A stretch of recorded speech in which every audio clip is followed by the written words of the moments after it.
روایت ہے کہ جب چنگیز خان نے نیشاپور کو خون میں نہلا دیا اور شہر کو مٹی میں ملا دیا تو اس کے بعد وہ اپنی خوفناک فوج کے ساتھ ہمدان کی طرف روانہ ہوا۔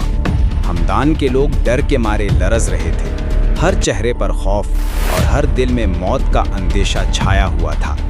چنگیز خان نے حکم دیا کہ پورے شہر کو ایک وسیع میدان میں جمع کیا جائے۔ میدان میں خاموشی طاری ہو گئی، جیسے وقت رک گیا ہو۔ چنگیز خان نے بلند آواز میں کہا، میں نے سنا ہے کہ ہمدان کے لوگ نہایت ہوشیار، عقل مند اور سمجھدار ہوتے ہیں۔ تمہاری عقل مندی مشہور ہے، کہتے ہیں ہما دانی ہو ہیچ نہ دانی، یعنی سب کچھ جانتے ہوں مگر پھر بھی کچھ نہیں جانتے۔ پھر اس نے اعلان کیا، میں تم سے ایک سوال کروں گا، اگر جواب درست ہوا تو تم سب کو امان دی جائے گی، لیکن اگر جواب غلط ہوا تو یہ میدان تم سب کی قبریں بن جائے گا۔ تمہاری قسمت کا فیصلہ یہی سوال کرے گا۔ میدان میں موت جیسی خاموشی چھا گئی، لوگ کانپنے لگے۔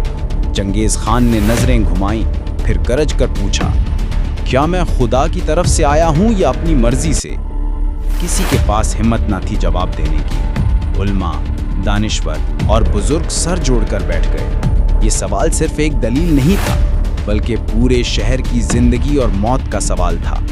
ہر چہرہ پریشان، ہر آنکھ سوالی بنی ہوئی تھی۔ اور تب ہجوم سے ایک سادہ سا چرواہا آگے بڑھا۔ نہ وہ عالم تھا نہ دانشور، مگر اس کی آنکھوں میں بصیرت تھی، دل میں سچائی تھی۔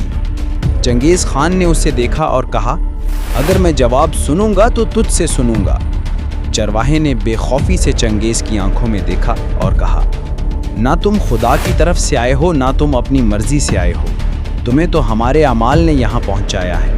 جب ہم نے عقل والوں کو نظر انداز کیا، علم والوں کو پیچھے دھکیلا اور جاہلوں، خوشامدیوں اور نالائقوں کو عزت، طاقت اور قیادت دے دی تو پھر تم جیسے ظالم کا آنا طے تھا۔